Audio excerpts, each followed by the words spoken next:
Half a day from Rota. We're at the Rota Mayor's office, joined with Mayor Aubry Hocog. Thanks for joining us. Thank you. And so this week is a big week. We had Industry Day, and then we had the public hearing for the proposed projects at the Rota Airport. How has it been so far? And I know you've been meeting with the military a lot these days, right? Yes, I want to give a big kudos to the NMC team with Ms. Diana, with working with SBDC Director, Ms. Charlene Ogo. They've done an incredible job putting together Industry Day. I thought it was a very fruitful event, and we're very happy and hopeful that our business community take advantage of the experts and the presenters that were there to really expose them to federal contracting, and I know they're working hard with them to have them registered with SAMS.gov to be eligible for any respective or prospective federal contracts. And yes, we had our public hearing last night.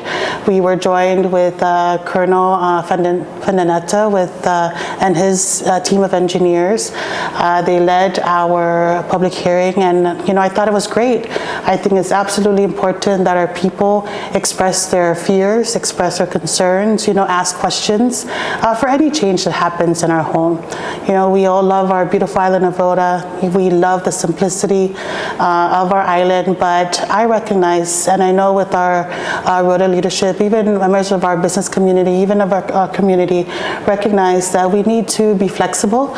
We need to be able to modernize so that we can be with the times, and as well as welcome visitors, welcome people, so that we can stimulate our local economy. We have many people that are leaving our homes seeking better opportunities, and I don't blame them. It is very costly to live on Rota.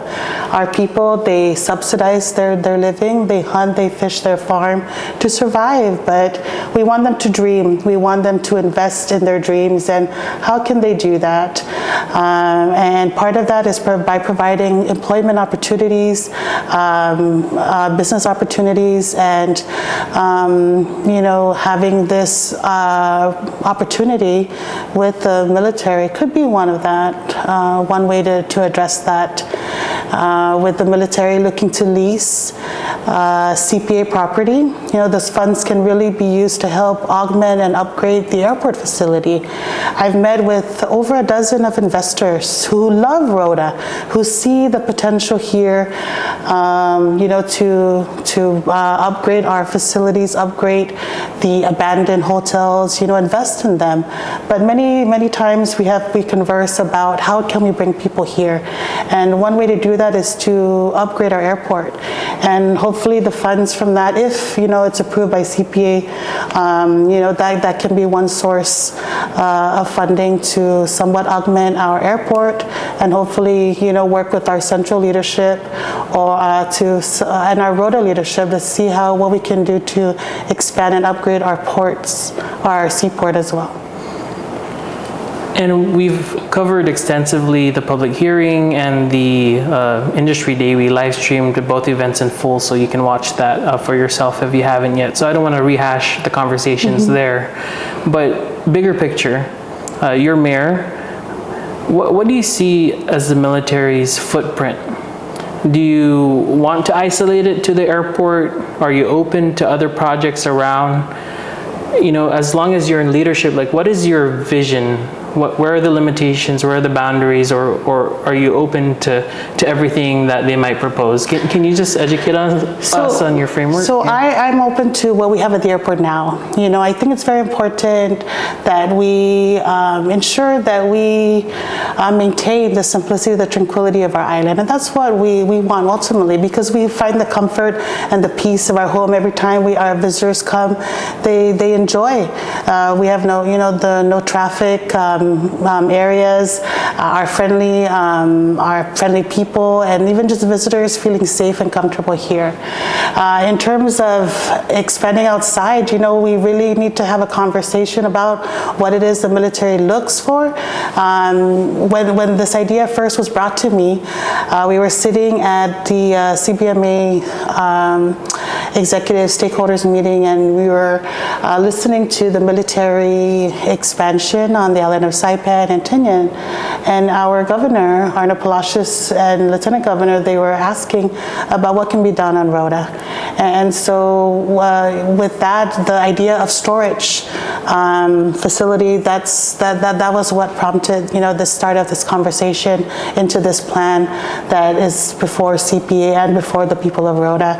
And so, outside of that, I really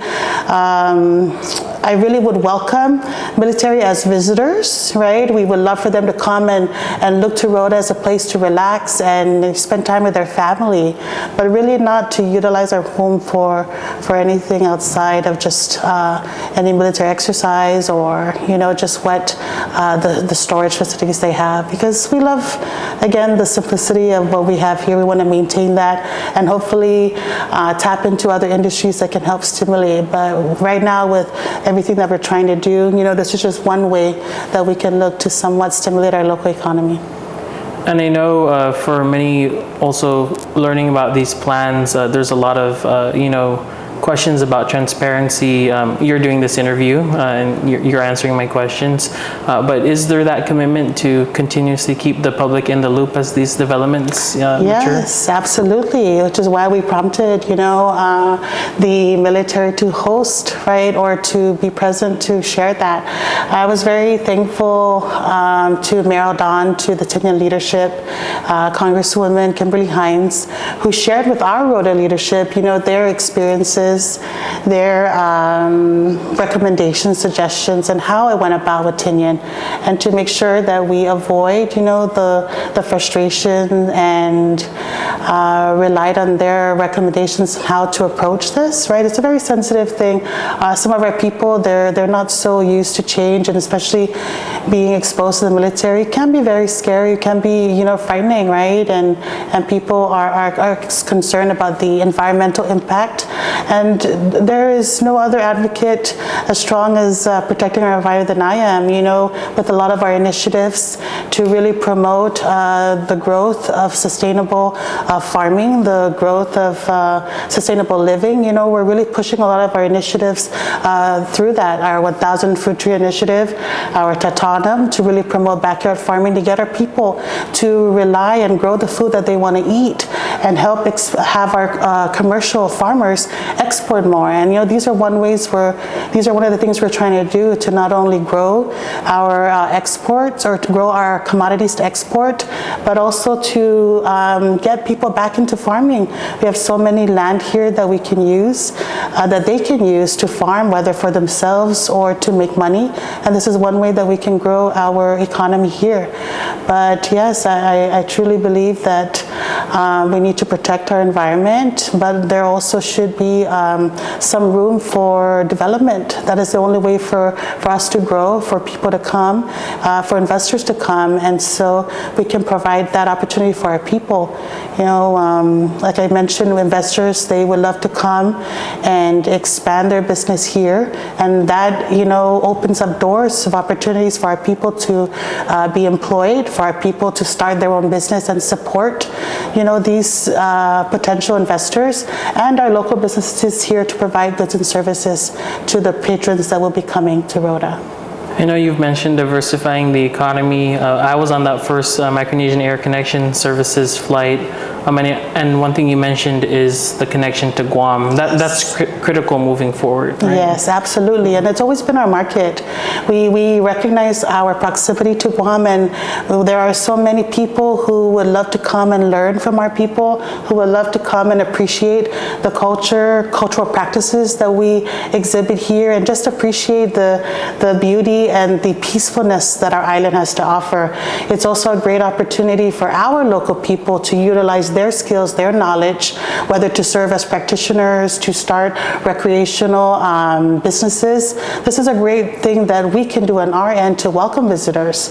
We've really pushed the idea of opening boat charters from Guam to Rota. We just haven't identified, committed captains to do that. Even here locally, we're encouraging our people to start these businesses so that they can benefit from programs like this. We have spoken to MWR on Guam, and there was an interest, a spark to have or welcome, flights for military families to come and be a part of this, or include Rota as their destination. But at that time, costs were so high and very limited with Star in terms of weekday flights only. But now the Micronesian Air is here, and I hope that maybe Star can consider to open weekend flights, because that's what the military families are hoping to do. They would love to come in on a Friday and return home on Sunday. And that's, I think, something that our leadership needs to look at and speak to the airline industries and see how we can open those weekend flights so that we can accommodate and welcome more visitors.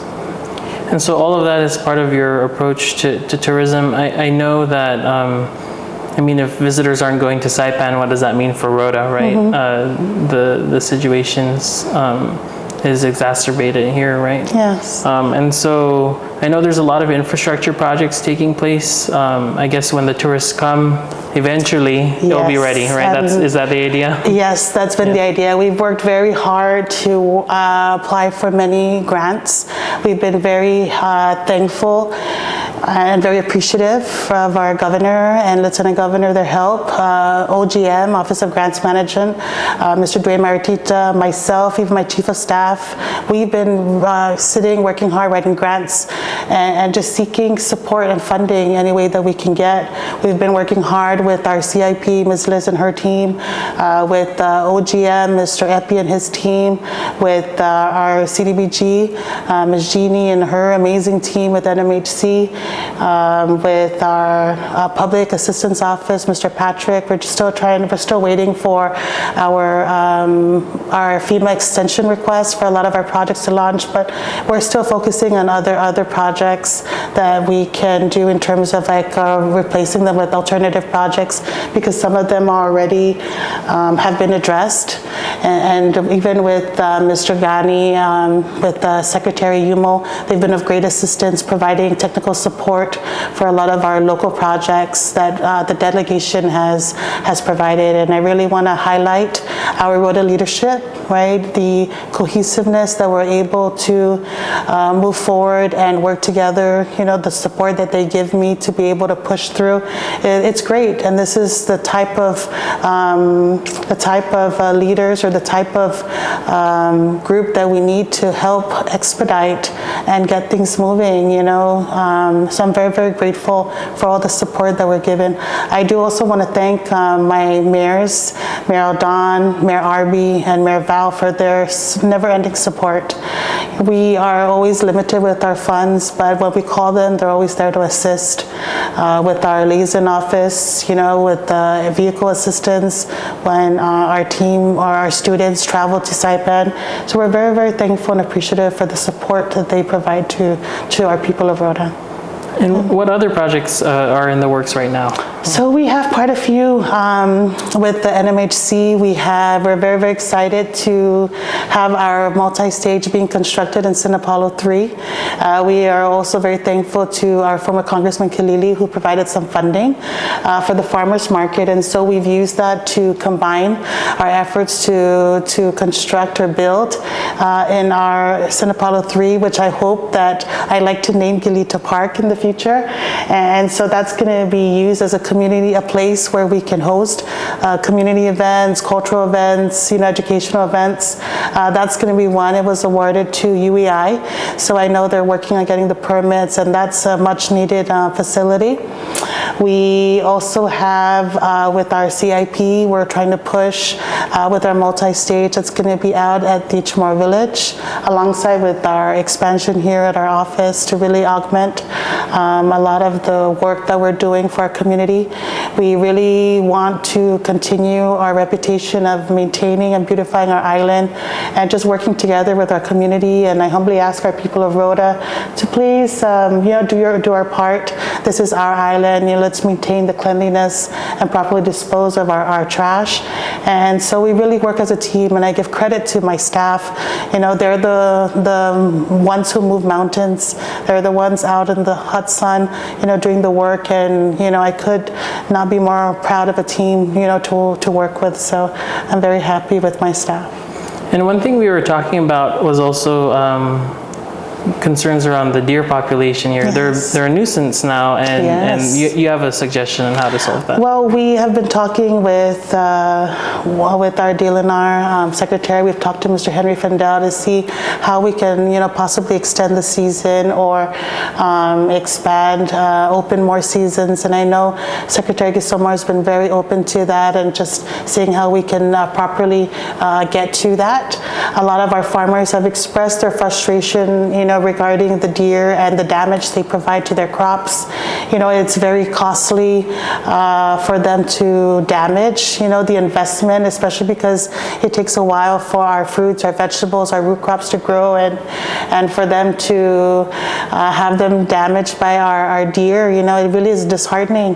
And not all of them have the funds to be able to erect fences or anything else to create as a barrier to make sure that the deer does not harm their crops. But we are expressing and letting them know to check DLNR and the available funds that USDA grants, the grants that are available by USDA, to see if they can avail of that and what other sources that they can look into to get the help that they need to protect their crops. Yeah. All right. Mayor, I wanted to pivot to a bit of political news, and I don't know, some people say it's too early to talk about it, but I think you might have a response. You're going to pursue a second term. Yes, I'm going to offer myself as a candidate, for re-election, and I'm going to, leave it to our people of Rota if they are, satisfied with the work that we are doing, and if they would humble me with the honor to continue to serve as their mayor. It would be a great opportunity to finish, the work that we've been doing, and it takes a lot of time. In the beginning, we really had to settle a lot of the liabilities, that we inherited, and it's only right as the government to clear them.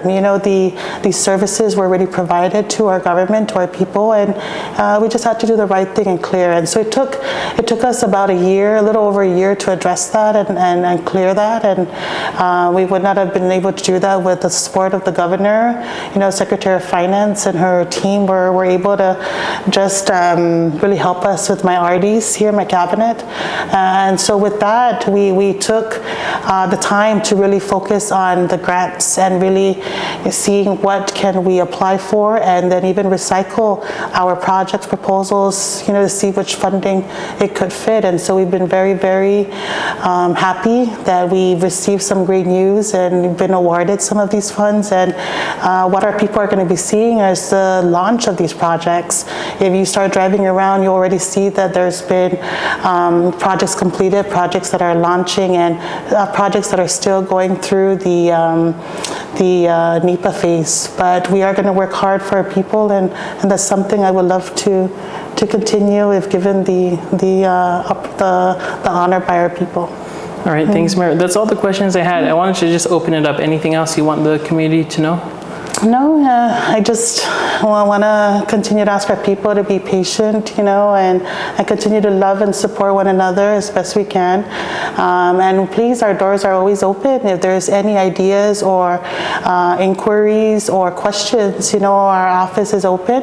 We welcome them, even criticisms. We happily welcome constructive criticism.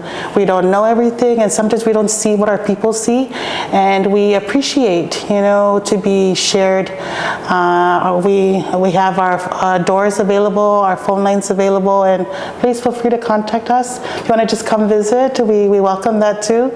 And yes, let's just continue to do right and take things day by day. That's all that we can do. We cannot solve everything all one time, so that's why we ask our people to just be patient with us, but we're trying our best. And I, again, just want to thank the great support that we have with our Rota leadership, our central government, and, you know, my cabinet members. So thank you. All right. Thank you, Mayor.